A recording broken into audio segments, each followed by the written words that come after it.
Pysyykö tässä kirja pöydälle?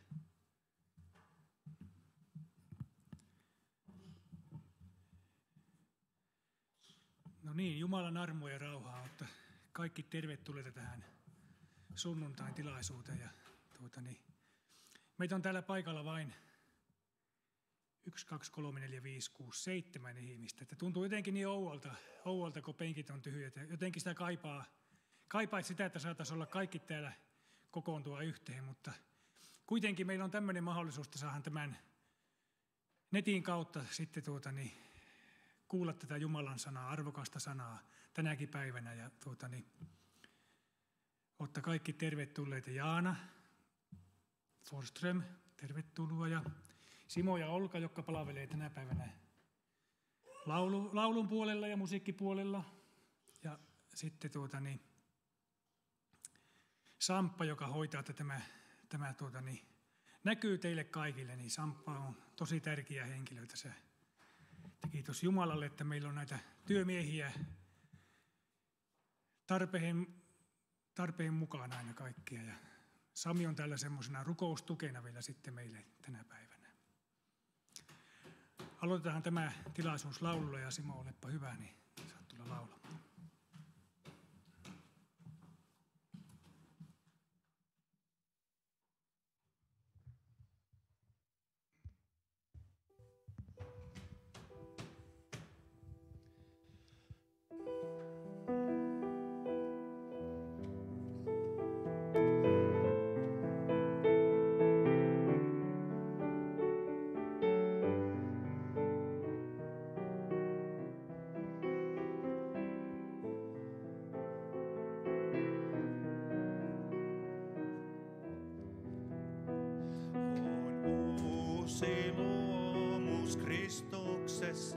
Hän puhdisti mun verellään ja otti omaksi lapsekseen, poisti pimeän, toi elämään.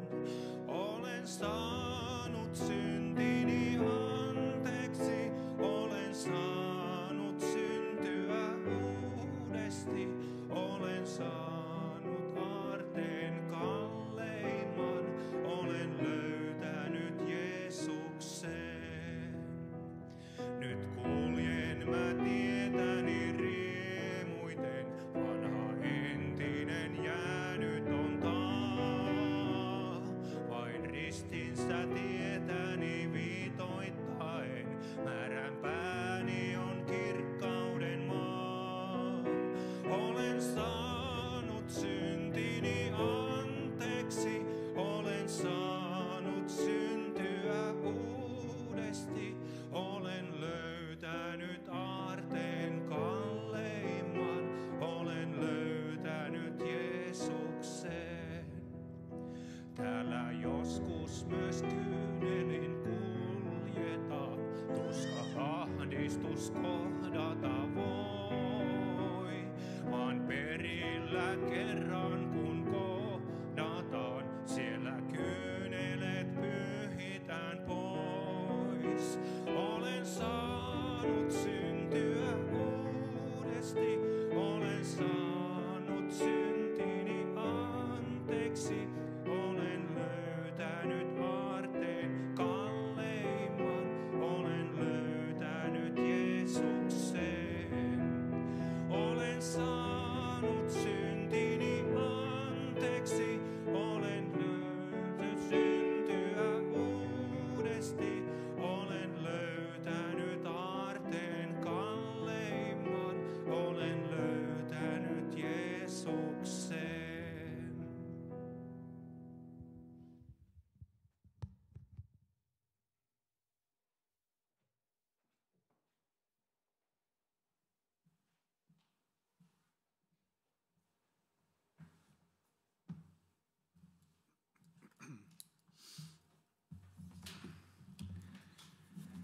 Joo, kyllä se on kallein aari, mitä me voidaan, vaikka laulussa sanotaan, että me onhan löydetty Jeesus, mutta todellisuudessa Jeesus on löytänyt meidät.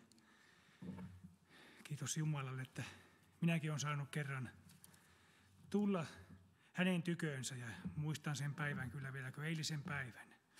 sain tulla tänne rukoushuoneelle ja oli sydän täynnä murhetta ja tuskaa ja kuoleman pelkoa. Ja kiitos Jumalalle, niin sain syntyä uudesti, niin kuin tuossa laulussa laulettiin. Ja haluan tähän jotain rohkaisun sanaa tänä aikana. Jokainen tietää, minkälaista aikaa me eletään, ja me ei tiedä tätä vuotta. Viime vuosi on mennyt, ja se oli semmoinen kuin oli. Ja Herra yksin tietää, mitä tänä vuonna tulee, mutta kuitenkin mietin tätä kokousta, ja tuntui aamulla vielä aika huonosti, meni yökin, ja tuntui, että ei ole mitään. Mulla ei ole mitään, ja siinä kamppailin Jumalan kanssa eessä, ja että Herra, että onko mä kykenevä ollenkaan tänne ensi tulee, ja nousin tänne paikalle. Tunsin ihteni niin heikoksi ja avuttomaksi ja syntiseksikin monta kertaa, ja sai tehdä parannusta monista asioista. Mutta sitten kuitenkin siinä aamulla tuli se Raamatun paikka, se sanoi, että minun isäni kodissa on monta huonetta, mutta mäpäs haen sen, ja se rupesi sillä lailla elämään. Niin haluan lukea siitä nyt tämän meille kaikille lohdutukseksi, esimerkiksi rohkaisuksi tänä aikana, että mitä Jeesus sanoi tuolla Johanneksen evankeliumin 14. luvussa, ja luetahan siitä alusta ensimmäisestä jakeesta näin sanotaan, että älköön teidän sydämenne olko levoton, uskokaa Jumalaan ja uskokaa myös minuun. Minun isäni kodissa on monta huonetta, ellei niin olisi, sanoisinko minä teille, että menen valmistamaan teille sijaa.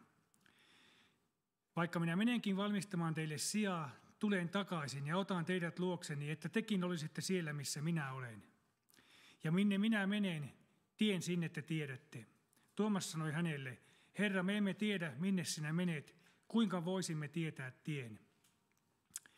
Jeesus vastasi, minä olen tie, totuus ja elämä. Ei kukaan tule Isän luo muutoin kuin minun kauttani.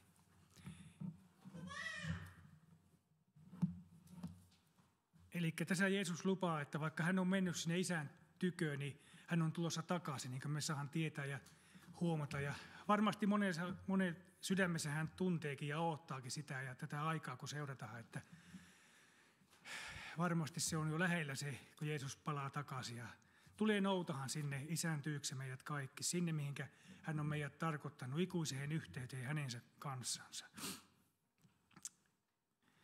Ja sitten tässä samassa luvussa on ihana lupaus myös Pyhästä Hengestä, minkä Jumala lupasi meille puolustajaksi, tai Jeesus lupasi puolustajaksi meille. Luetaan siitäkin, tämä on tuttuja paikkoja, mutta Jeesus lupasi tässä, sanoi näin, että minä rukoilen Isää ja hän antaa teille toisen puolustajan olemaan teidän kanssanne iankaikkisesti. Eli tämän Jeesus silloin kertoi opetuslapsille, kun Pyhä Henki vielä ei ollut tullut maan päälle, mutta tänä päivänä me hänen omansa on saatu kokea se ja tuntea Pyhä Henki, mutta kuitenkin saahan tänäkin päivänä uskoa siihen, miten sana sanoo, että hän on meidän kanssa joka päivä iankaikkisesti. Ja sitten sanotaan, että totuuden hengen, jota maailma ei voi ottaa vastaan, sillä se ei näe eikä tunne häntä, mutta te tunnette hänet, sillä hän pysyy teidän luonanne ja on teissä. Ja Jeesus sanoi, että en minä jätä teitä orvoiksi, vaan tulen teidän luoksenne. Ja sitten tuosta vielä tuo 27. jae, joka on semmoinen ihana jae, jonka Jeesus on luvannut meille kaikille hänen omilleensa, että rauhan minä jätän teille, minun rauhani, sen minä annan teille. En minä anna teille niin kuin maailma antaa. Älköön teidän sydämenne olko levoton, älkääkä pelätkö.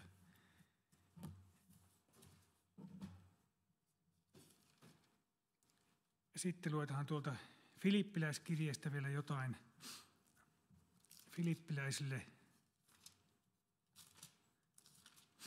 Tämä on valtava asia, kun meillä on Jumalan sana, mistä me saadaan lukia. Ja niin kuin Samikin viime sunnuntaina puhuu, että meidän tulisi paljon lukia tätä ja syödä tätä ruokaa, Jumalan sanaa. Se on semmoinen, varsinkin näinä aikoina, niin semmoinen turva meille. Ja monta kertaa, ja oma lihakin on semmoinen, joka haluaa pitää meidät erillähän siitä, mutta kun me luetahan sitä, niin Jumalan henki saa meitä nostaa sille paikalle ja siihen, miten hän haluaa meitä auttaa ja virvoittaa. Ja tässä sanotaan 4. luku ja 6-7, että Älkää olko mistään huolissanne, vaan kaikessa saattakaa pyyntönne rukoillen ja anoen kiitoksen kanssa Jumalan tietoon. Ja Jumalan rauha, joka on kaikkea ymmärrystä ylempi, varjelee teidän sydämenne ja ajatuksenne Kristuksessa Jeesuksessa. Sitten luetaan vielä kolossalaiskirjeestä pätkä tuohon 3. luvusta. Tässä Paavali puhuu vanhasta ja uudesta elämästä.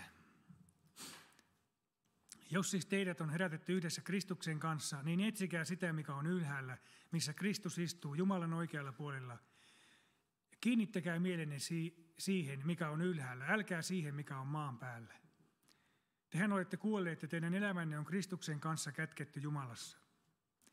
Kun Kristus teidän elämänne ilmestyy, silloin tekin ilmestytte hänen kanssaan kirkkaudessa. Kuolettakaa siis maalliset jäsenenne, haureus, saastaisuus, kiihko, paha himo ja ahneus, joka on epäjumalan palvelusta. Niiden vuoksi Jumalan viha kohtaa tottelemattomuuden lapsia. Ja niissä tekin ennen vaelsitte, kun niissä elitte. Pankaa nyt tekin pois kaikki viha, kiivastuminen, pahuus, pilkka, häpeämätön puhe suustanne. Älkää puhuko valhetta toisistanne, olettehan riisuneet pois vanhan ihmisenne tekoineen ja pukeutuneet uuteen, joka uudistuu tietoon luojansa kuvan mukaan.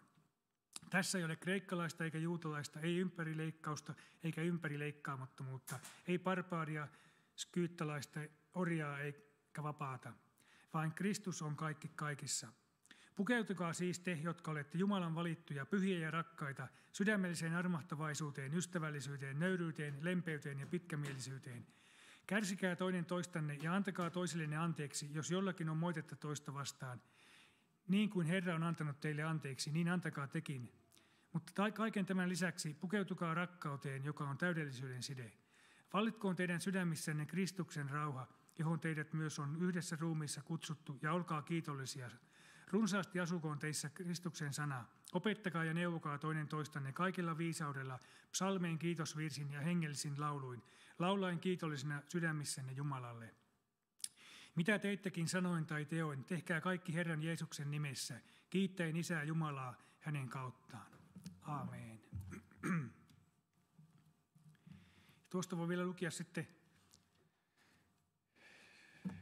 yhden jakeen tuolta, minkä mä rukousillassakin luin, niin semmoinen vielä lupaus kaikille Jeesuksen omille tänä aikana. Tässä sanotaan Mooses 5:27, niin sanotaan näin, että sinun turvasi on ikiaikojen Jumala, sinua kannattavat ikuiset käsivarret. Eli se saa olla meille tänäkin päivänä semmoinen muistutus, että Jumala on meidän kanssamme. Joka päivä on luvannut olla ja on sanansa mukaan.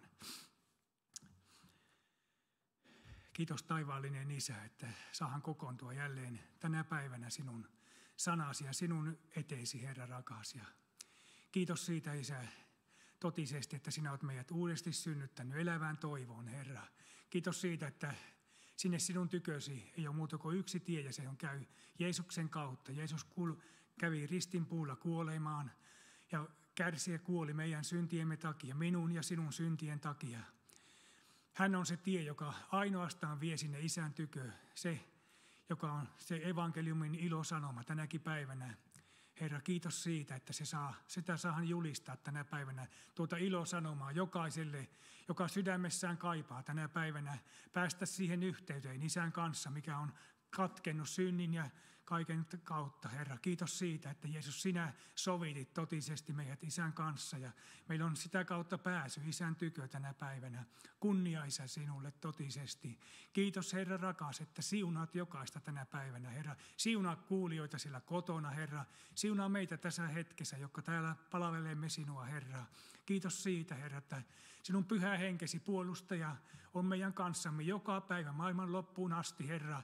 Aina ei saa, vaikka tuntuu miltä tuntuu, ei ole tunteista kiinni, mutta sinun lupauksesi on se, Herra, että sinä olet luvannut puolustajan meille jokaisena päivänä, pimeimpänäkin päivänä, Herra. Ja kiitos siitä, Isä, että me saadaan odottaa sitä, Jeesus, sinun tuloasi, kun sinä tulet noutaa meidät sinne sinun tykösi. Me saadaan aina olla sinun tykönäsi, Herra, siellä omat, verellä ostetut, Jeesuksen omat. Saamme aina olla, Jeesus, sinun tykönäsi, kiittää ja ylistää sinua siitä työstä, minkä sinä teit meidän puolesta.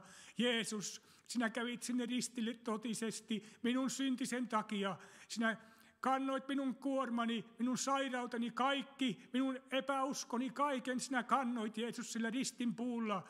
Herra, kiitos, että tänä päivänä minä saan seistä tämän ristin juurella, mikä on kuva sinun rististäsi, Herra. Saan tuoda kaikki taakkani sinne. Herra, jokainen, joka tänä päivänä on tätä lähetystä seuraa, sinä saat tuoda taakan sinne Jeesuksen ristille.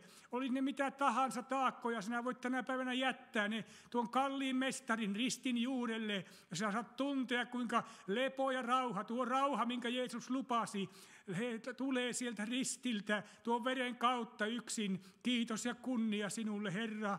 Kiitos, Jeesus, että sinä olet avannut tien Isän tykö. Kunnia sinulle. Kiitos, Isä, siitä tulevasta kirkkaudesta, mihin me saamme olla matkalla. Ihanasta tulevaisuudesta. Kiitos, Isä rakas. Oikein avaa sitä verhoa. Sitten me saamme täällä monesti monen masennuksen ja tuskan ja kaipauksen keskellä. Voitaisiin nähdä, Herra, vähänkään sitä sinun kirkkauttasi, sitä ihmeellistä maata, mihin sinä meidät viet, Herra, tuonne taivaan valtakuntaan, Herra, sinun tykösi. Kunnia sinulle, Isä. Kiitos tänä päivänä, että saamme olla sinun omiasi. Kiitos, että siunaat jokaista, Herra. Nostat ja kannat ja viet perille asti. Kunnia ja ylistys sinulle. Kiitos, Isä, että siunaat tämän tilaisuuden ja siunaa nämä laulut, kaikki mitä vielä kuullaan. Ja siunaa Jaanan puheen, Herra. Kiitos, että oikein voitelet ja virvoitat ja vahvistat Jaanaa. Ja Herra, meitä hänen sanansa, tuon sanan kautta, minkä olet laskenut Jaanan sydämelle. Kiitos, Isä, että olet meidän kanssamme. Saan tuntea sinun läsnäolosi Pyhän Hengen kautta tänä hetkenä, Herra. Kuinka sinä haluat meitä virvoittaa. Herra, haluat nostaa meitä totisesti. Herra, ja että jaksamme jatkaa tällä kaidalla taivastiellä, Herra. Se on kaita tie, Herra, mutta se maailman tie, se on lavea tie, Herra. Oi Jumala rakas, kunnia siitä, että sinä olet nostanut meidät tälle kapealle kaidalle tielle, Herra. Ja kiitos siitä, että vaikka me kompuroimme sillä, niin sinä haluat nostaa. Jumala, sinä nostat langenneen, niin kuin laulussakin sanotaan, sinä nostat uudelleen, Herra. Kunnia sinulle, ylistys sinulle. Kiitos, Herra, sinun rakkaudestasi. Ylistetty Jeesus, ylistetty Jeesus. Aamen, aamen. Kiitos, Herra rakas. Nyt laulajat, olkaapa hyvä.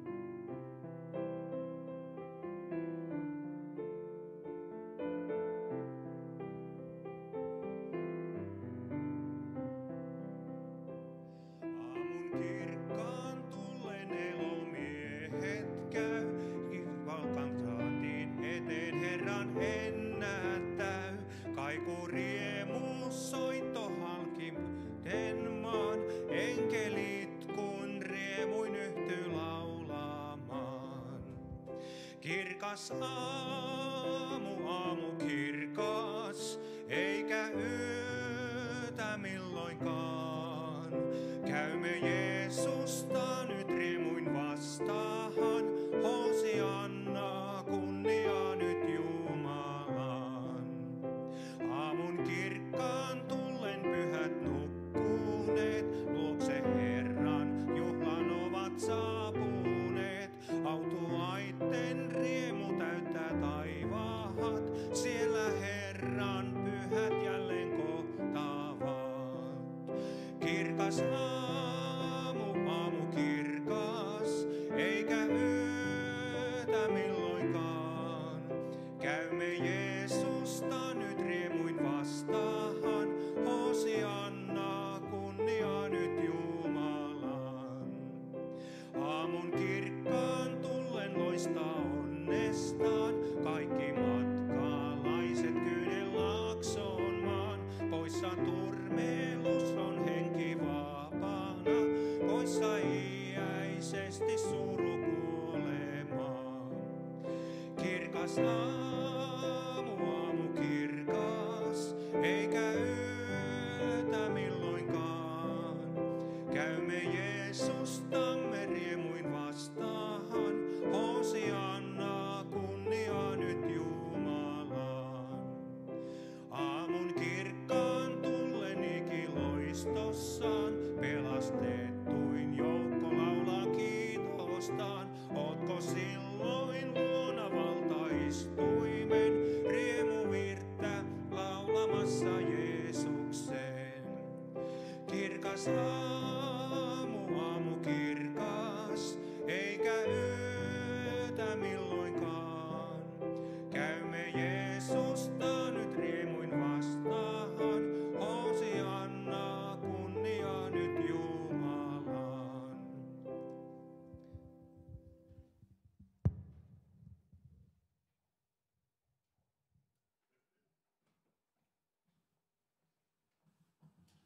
Hyvää ja siunattua uutta vuotta sinulle.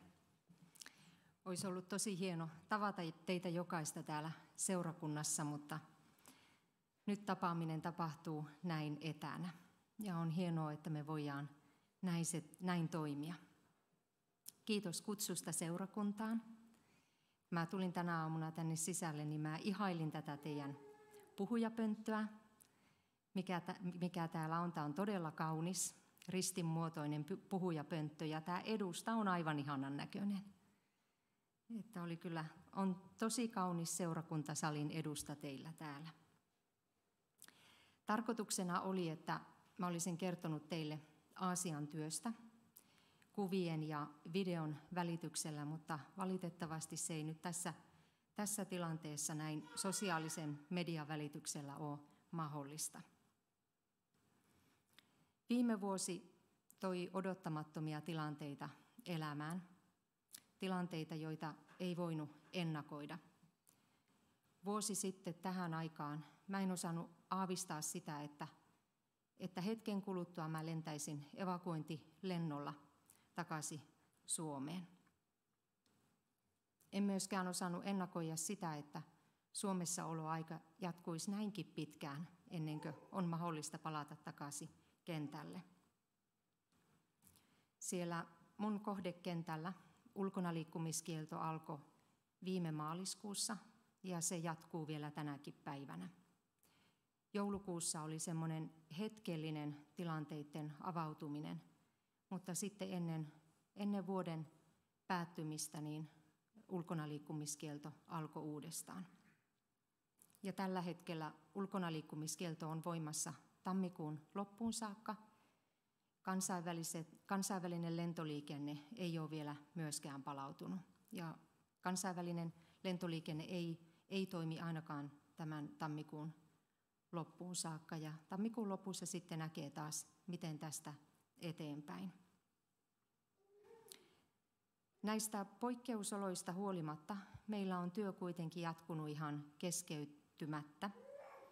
Etäopiskelu alkoi viime maaliskuussa ja me jatketaan etänä vielä tänäkin päivänä. Me ei tällä hetkellä tiedetä, miten pitkään verkko-opinnot meillä koululla jatkuu, mutta me ollaan kiitollisia siitä, että se on mahdollista. Syyskuussa valmistui 3 opiskelijaa ja nyt tämän nykyisen lukuvuoden aikana valmistuu vielä 2 eri opiskelijaryhmää. Jumalan kaikkivaltius elämän olosuhteiden keskellä on sellainen asia, joka on puhutellut mua jo pitkään. Kun me luetaan Israelin kansan historiaa, niin Israelin kansan historiassa erityisesti se tulee esille tosi monissa eri tilanteissa. Toinen aikakirja ja sen luku 20 kertoo Juudan kuninkaasta Joosafatista. Ja jos sulla on Raamattu siinä sinun lähellä, niin voit avata sen toisen aikakirjan luvusta 20. Katsotaan yhdessä Joosafatin toimintaa yllättävän kriisin keskellä. Ne periaatteet, jotka ohjas hänen toimintaansa, soveltuu hyvin oman elämän periaatteiksi myös tänä päivänä. Kuka oli Joosafat? Joosafat oli Juudan valtakunnan 4. kuningas 800-luvulla ennen Kristusta.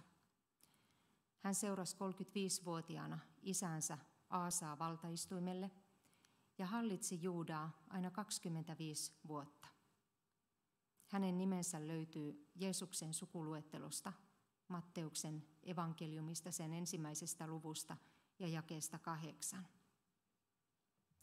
Toisen aikakirjan luku 17, jakeet 1 ja 6 kuvaa Joosafatia seuraavasti. Aasan jälkeen tuli kuninkaaksi hänen poikansa Joosafat. Hänestä tuli maahan vahva hallitsija. Hän kulki horjumatta Herran tietä ja hävitti jälleen Juudasta kukkulapyhäköt ja aseratarhat. Millainen uhka häntä kohtasi? Toisen aikakirjan luku 21 ja 2 kuvaa tilanteen, johon Joosafat ja koko Juudan kansa joutui. Tämän jälkeen moabilaiset ja ammonilaiset lähtivät sotaan Joosafatia vastaan, mukanaan joukko maonilaisia. Joosafatille tultiin ilmoittamaan, meren takaa Edomista on tulossa suuri sotajoukko sinua vastaan. Se on jo Haseson Tamarissa. Tämä tarkoittaa En-Gediä. Ammonilaiset ja moabilaiset polveutu Abrahamin veljenpojasta Lootista. Raamattu todistaa meille monia kahakoita Abrahamin ja Lootin jälkeläisten välillä. Tämä luku 20 sisältää yhden merkittävimmistä kertomuksista Raamatussa. Jumalan kaikkivaltius, onko punainen lanka, aina sieltä Raamatun alkulehdiltä sen loppuun saakka. Tässä luvussa se tulee selkeästi esille, kun Joosafat ja Juudan kansa laittaa luottamuksensa Jumalan kaikkivaltiuteen. Luvusta 20 löytyy 3 periaatetta, jotka seuraa loogisesti toinen toistaan, ja ne on myös riippuvaisia toinen toisistaan.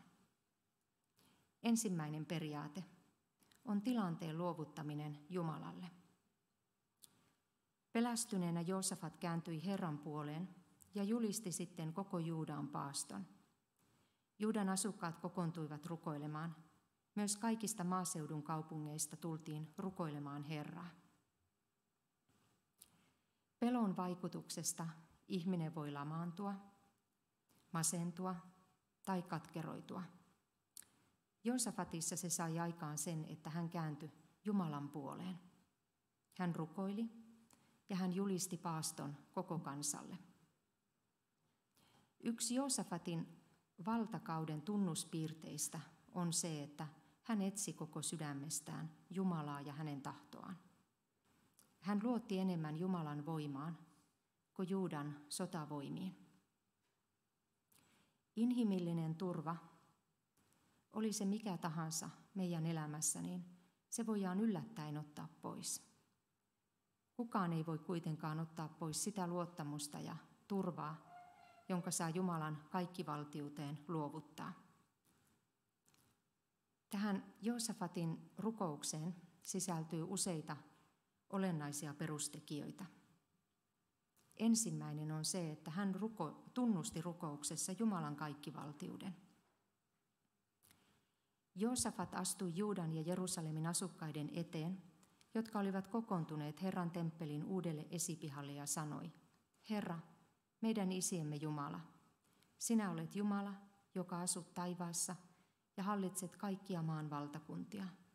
Sinun on kaikki voima ja valta. Kukaan ei voi sinua vastustaa. Joosafat tunnusti Jumalan kaikkivaltiuden tämän vallitsevan tilanteen keskellä. Israelin kansan historia todistaa monin eri tavoin Jumalan kaikkivaltiutta ja siitä Joosafat oli hyvin tietoinen. Millainen on Jumalan kaikkivaltius? Jumalalle ei mikään ole mahdotonta. Jumalalla on rajoittamaton kyky tehdä mitä hän haluaa, toteuttaa kaikki suunnitelmansa, hallita kaikki vaikeudet ja saattaa päätökseen iankaikkinen suunnitelmansa ihmiskunnan kohdalla. Pelastushistoria ilmentää kaikkein voimakkaimmin Jumalan kaikkivaltiutta. Jumala ei kaikkivaltiudessaan koskaan toimi omaa olemustaan vastaan. Hän hallitsee täydellisesti itsensä, oman kaikkivaltiutensa ja kaikki tekonsa. Ja siksi hän käyttää kaikkivaltiuttaan vain siihen, mikä on sopusoinnussa hänen viisautensa, vanhurskautensa, hyvyytensä ja rakkautensa kanssa.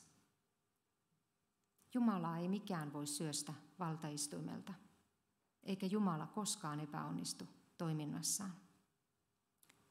Me voidaan luottaa hänen lupauksiinsa, sillä me tiedetään, että Jumala pystyy toteuttamaan sen, minkä hän lupaa. Joosafat turvasi kaikkivaltiaan Jumalan apuun elämässään. Ja siihen me voidaan turvata tänä päivänä. Toinen asia, mikä tässä rukouksessa näkyy, on se, että Joosafat ylisti rukouksessa Jumalan kunniaa. Sinä, meidän Jumalamme, olet hävittänyt tämän maan asukkaat kansasi Israelin tieltä ja antanut maan ikiajoiksi ystäväsi Abrahamin jälkeläisille. He ovat asuneet tässä maassa ja rakentaneet tänne sinulle omistetun temppelin, ja he ovat sanoneet, jos meitä kohtaa onnettomuus, sota tai tulva, rutto tai nälkä, me astumme tämän temppelin eteen, sinun eteesi, sillä tämä temppeli on sinun nimesi asuinsia. Ahdistuksemme keskeltä me rukoilemme sinua, ja sinä kuulet ja autat meitä. Joosafat viittaa tässä rukoukseen, jonka Salomo rukoili siinä vaiheessa, kun temppeli valmistui.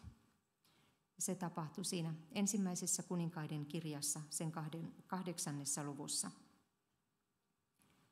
Joosafat turvaa Jumalan lupauksiin, ja hän ilmaisee selvästi, että pelastus riippuu Jumalasta, ei hänestä itsestään.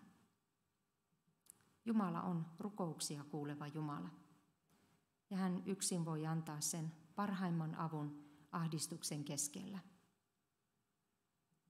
Eräänä päivänä eräässä Kaakkois-Aasian raamattukoulussa ruoka loppui.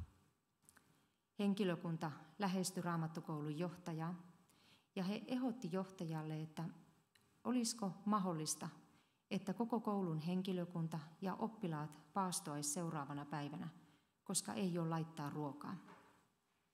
Johtaja vastasi tälle raamattukoulun henkilökunnalle, että tämä asia ei ole opiskelijoiden ongelma. Te menkää takaisin kotiin ja rukoilkaa. Ja raamattukoulun johtaja aloitti rukoilemaan siitä hetkestä alkaen, ja hän rukoili koko seuraavan yön. Aamu 4 seuraavana päivänä alkoi opiskelijoilla tunnin mittainen rukoushetki. Ja sen tunnin aikana he kuuli ison räjähyksen. Rekka oli suistunut tieltä, se oli rikkonut sen raamattukoulun aidan ja se oli ylösalasin siellä raamattukoulun pihalla. Opiskelijat auttoi tätä rekkakuskia, ne kantoi kaikki ruokatavarat takaisin siihen rekkaan.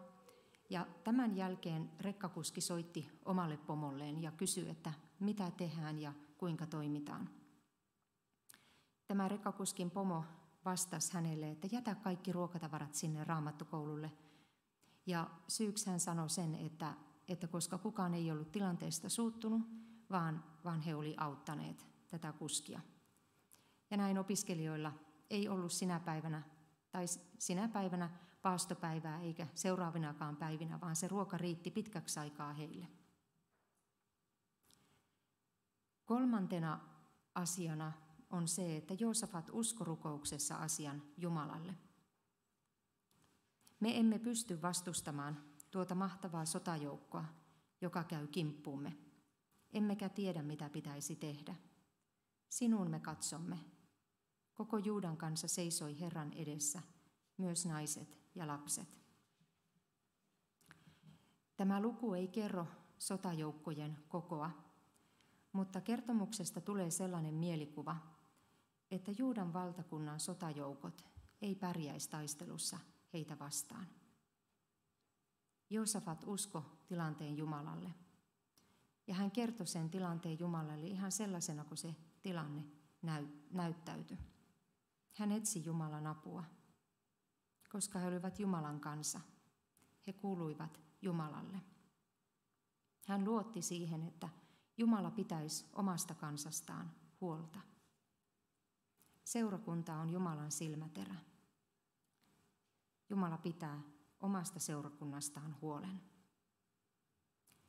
Ensimmäinen periaate on tilanteen luovuttaminen Jumalalle. Ja toinen periaate on Jumalan ohjaukseen luottaminen. Silloin Herran henki tuli joukon keskellä seisovaan leeviläiseen Jahasieliin, joka oli Aasafin sukua, Sakarian poika. Hänen isoisänsä oli Benaja, tämän isä Jeiel ja tämän Mattania. Hän lausui, kuulkaa koko Juudan kansa, Jerusalemin asukkaat ja kuningas Joosafat. Näin sanoo teille Herra. Älkää säikähtäkö, älkääkä pelätkö tuota valtavaa sotajoukkoa, sillä tämä ei ole teidän sotanne, vaan Jumalan. Lähtekää huomenna vihollisia vastaan. He nousevat ylös Siisin rinnettä, ja te kohtaatte heidät sen purolaakson päässä, joka on Jeruelin autiomaan itäpuolella. Mutta teidän ei pidä ryhtyä taisteluun. Jääkää vain paikoillenne ja katselkaa, millaisen avun Herra teille antaa. Juudan ja Jerusalemin asukkaat, älkää säikähtäkö, älkääkä pelätkö, vaan lähtekää huomenna heitä vastaan. Herra on teidän kanssanne. Jumalan vastaus Joosafatille tuli leeviläisen Jahasielin kautta. Tämä 5 polven sukuluettelo yltää aina Daavidin saakka. Profetia oli rohkaiseva, ja tämä profetia piti sisällään 4 eri osa-aluetta. Ensinnäkin profetiassa annetaan käsky, älkää pelätkö. Pelko astuu ihmiskunnan ja ihmisen elämään syntiin lankeemuksen seurauksena. Ja siitä lähtien se on ollut ihmiskunnan erottamaton seuralainen. Joskus pelko on hyväkin asia. Se toimii itsesuojeluvaistona ja se estää meitä tekemästä asioita, jotka vois meitä vahingoittaa. Profetiassa kuitenkin kerrataan tämä lause, älkää säikähtäkö, älkääkä pelätkö. Älä pelkää on jotain sellaista, joka on toistuva käsky Raamatussa. Ja sen toistuvuus kertoo Jumalan tietävän, että me pelätään. Jos me ollaan rehellisiä, niin jokainen meistä ajoittain kokee pelkoa eri asioiden vuoksi. Hallitseva pelko on kuitenkin vakava asia, sillä se kahlitsee. Se rajoittaa mahdollisuuksia ja se voi jähmettää ihan täydellisesti paikoilleen. Jumala tulee kuitenkin meidän vierelle ja hän sanoo, että ei tarvitse pelätä. Jumalan turvaaminen ja Jumalaan luottaminen antaa sisäisen levon ja rauhan, ja se pystyy poistamaan sen pelon, jonka yllättävät olosuhteet voi luoda. Toiseksi tässä profetiassa todetaan, tämä ei ole teidän sotanne, vaan Jumalan. Tämä lupaus yhdistää lukuisia edellisiä tapahtumia, joissa Israelin kansa sai nähdä, että Jumala taistelee heidän puolestaan. 5. Mooseksen kirjassa annetaan Israelin kansalle ohjeet sodankäyntiä varten. Kun lähdette sotaan vihollisianne vastaan ja näette teitä suuremman sotajoukon, kaikki sen hevoset ja vaunut, älkää pelätkö. Teidän kanssanne on Herra, teidän Jumalanne, joka toi teidät pois Egyptistä. Ennen kuin ryhdytte taisteluun, papin on astuttava esiin puhumaan sotajoukolle.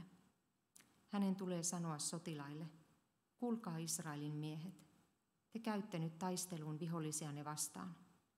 Älkää menettäkö rohkeuttanne, älkää pelätkö, älkää hätääntykö, älkääkä kauhistuko heitä. Herra teidän Jumalanne on teidän kanssanne. Hän sotii teidän rinnallanne vihollisianne vastaan ja auttaa teidät voittoon. Tässä luvussa 20 Juudan ei tarvitse tehdä mitään muuta kuin ottaa paikkaansa taistelukentällä ja katsoa, millaisen avun Jumala heille antaa. Ja tutkijat kertoo, että tässä luvussa näkyy ainutlaatuinen vastaavuus Eksoduksen ajan tapahtumiin. 2. Mooseksen kirja toteaa siitä seuraavasti. Mutta Mooses sanoi kansalle, älkää pelätkö, vaan pysykää aloillanne, niin saatte nähdä, kuinka Herra pelastaa teidät. Sellaista, mitä te tänään näitte tapahtuvan egyptiläisille, ette enää milloinkaan saa nähdä. Herra sotii teidän puolestanne, te olkaa hiljaa. Sitten kolmanneksi, profetiassa annetaan tarkat ohjeet, minne mennä ja mitä tulee tehdä. Jumala on järjestyksen Jumala. Jumalan henki ei luo kaaosta, eikä Jumala johdata meitä umpimähkään. Juudan kansalle annettiin tarkat ohjeet, eikä tämä ollut ensimmäinen kerta Israelin historian aikana.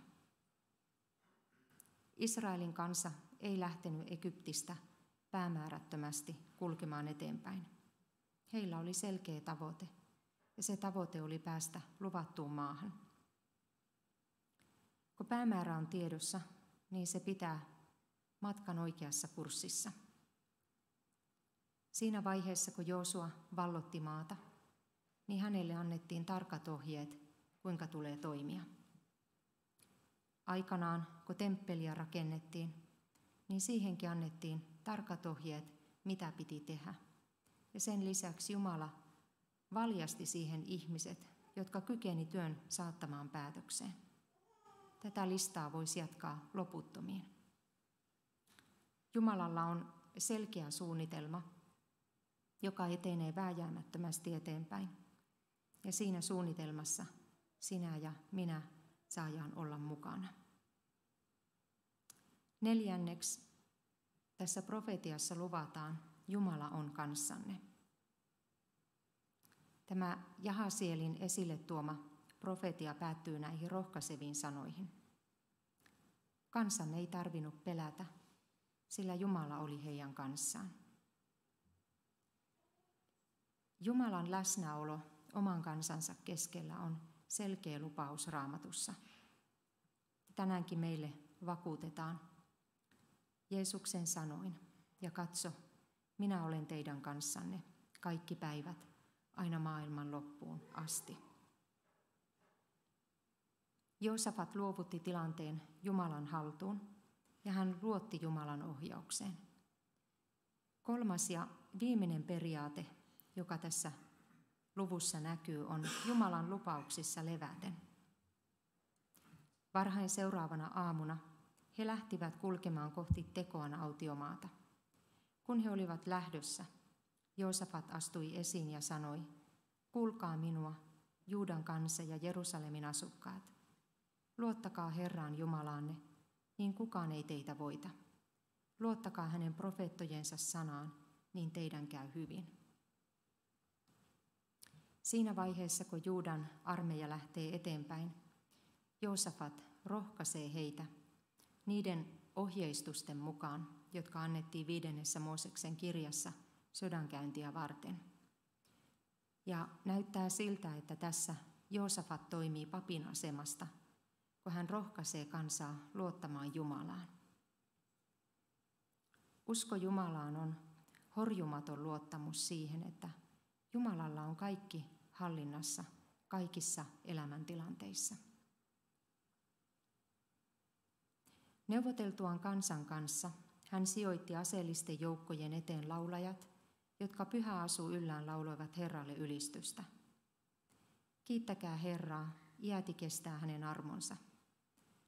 Samalla hetkellä, kun laulajat alkoivat riemuhuudoin ylistää Herraa, lähetti Herra väijyksissä olleen joukon Juudaan hyökkäävien ammonilaisten, moabilaisten ja Seirin vuoriston miesten sekaan.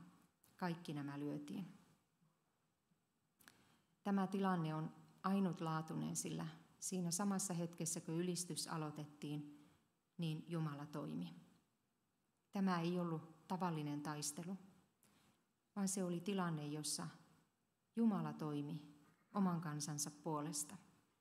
Eikä heidän siinä hetkessä tarvinnut tehdä mitään muuta kuin ottaa paikkaansa taistelukentällä ja toimia kuuliaisesti annettujen ohjeiden mukaan. Tämä luku 20 ja Joosafatin esimerkki yllättävän elämäntilanteen keskellä sisältää useita perustekijöitä. Ja me voidaan löytää siitä semmoinen 3 L:n muistisääntö meille. Luovuta, luota ja lepää.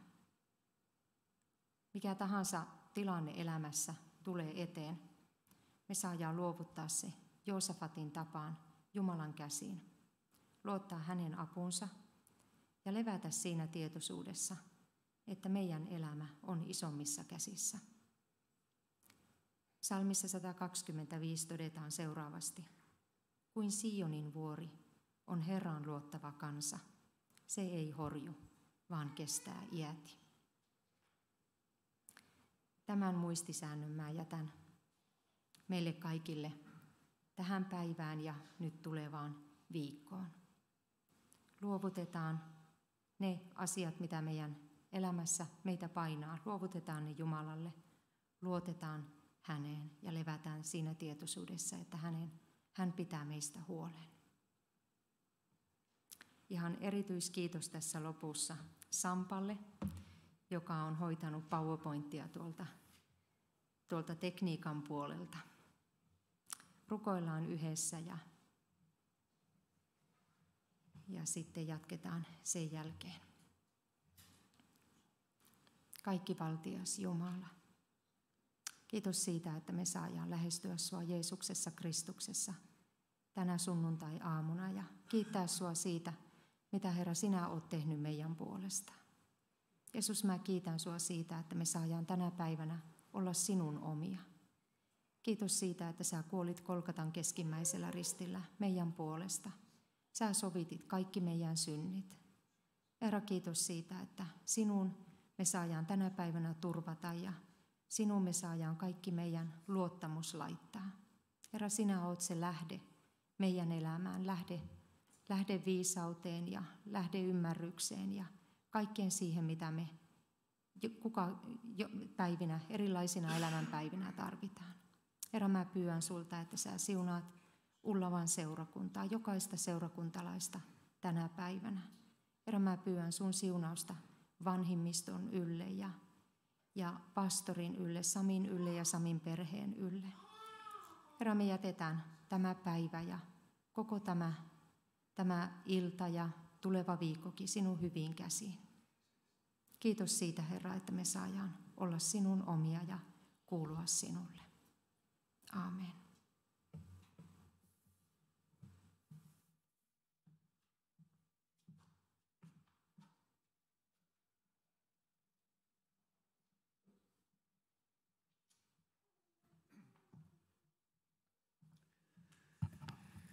Joo, kiitos Jaana näistä rohkaisun sanoista totisesti.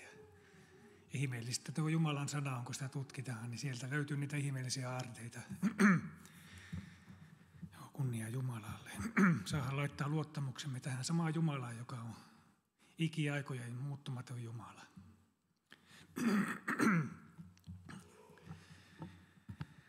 Joo, ja kiitos totisesti Sampalle vielä ja kiitos Simolle ja Olkalle. Simo ja Olka tulee vielä laulahan tähän lopuksi sitten, tai Simo laulaa ilmeisesti. Ja sitten tulevia tilaisuuksia, tai tulevista tilaisuuksista sen verran, niin tuossa näkyykin, että on rukousilta on tiistaina ja sitten sunnuntaina on tuo paneelikeskustelu aiheena rukous. Eli semmoinen on ensi sunnuntain ja viikon ohjelma. Ja muistakaa, meillä on se rukous, jatkuva rukous menossa tietenkin ne viikot ja sitten ensi viikolla on taas omat aiheet. Mä en muista mikä oli ensi viikon, oliko se seurakunta vai mikä siinä oli. En muista ulkoa, mutta kuitenkin niin, mitä siinä on. Ja jatketaan rukousta ja siunausta kaikille.